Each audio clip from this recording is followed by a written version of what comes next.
Welcome to Prioritizing Work, the 1,000 point system. This is an improvement to the high, medium, and low priority system that you might be using now. Who is this presentation for?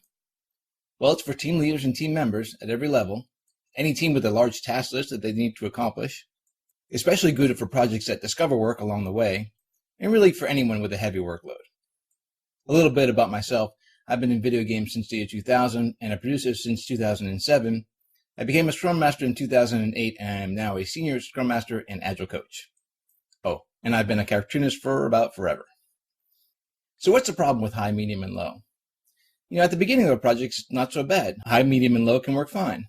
You've got a certain number of stories or tasks that you want to complete, and you can assign them high, medium, and low values, and the team knows what order to work. The problem comes at the end of a project. Along the way, you discover some tasks that you want to do, and you start entering in some bugs, and now here at the end, everything is a high priority.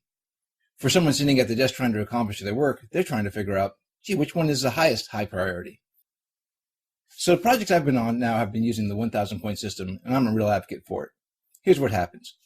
For those stories at the very beginning that you gave high, medium, and low values to, we'll go in and label everything that's a high priority at a 900, those that are at a medium as an 800, and then anything below that, 700 and below. The basic scale looks something like this. Those things that need to be done immediately are given a 900 value. The items that are somewhere in the near term are rated at an 800. 700 to 500 are those items that are next up. And then 500 to 100 are if time allows. It does leave us two values, however. We label all those things that need to have a conversation at a 1,000. And then those items that we've decided against doing, we label those as a 0. But we keep them on our list so we can make sure that we remembered, hey, we've talked about this and we decided against it. And then we take a look at our two 800s.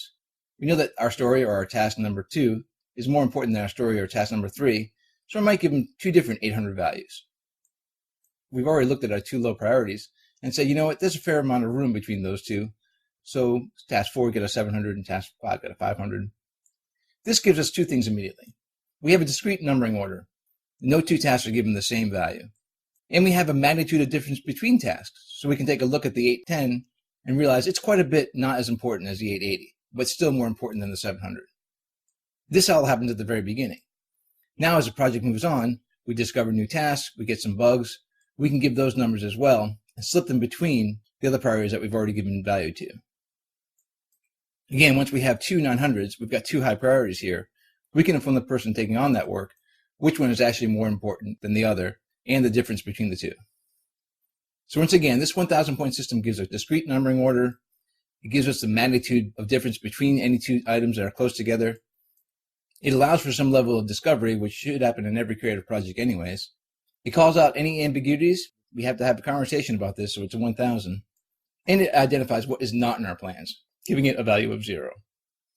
There are some other things to keep in mind when you're prioritizing your work. I just want to point this out really quick.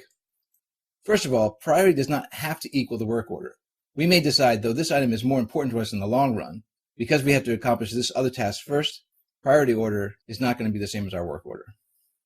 Second, keep in mind that your estimates should affect your priority. Sometimes those items that can be done quicker should come up in priority or happen faster. Or if we think a task is going to help us decide something further down the line or lead to some great discovery, we might put that as a higher priority.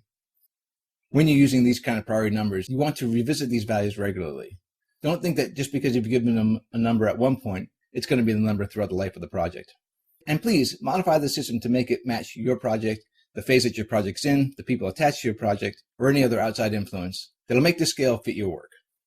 Once again, my name is Jeff Outlaw. You can always reach me at outlawartisans@gmail.com. If you have any comments on this video, please put in the subject line, this is regarding the 1,000 point system. Thank you, and we'll talk to you again soon. Cheers.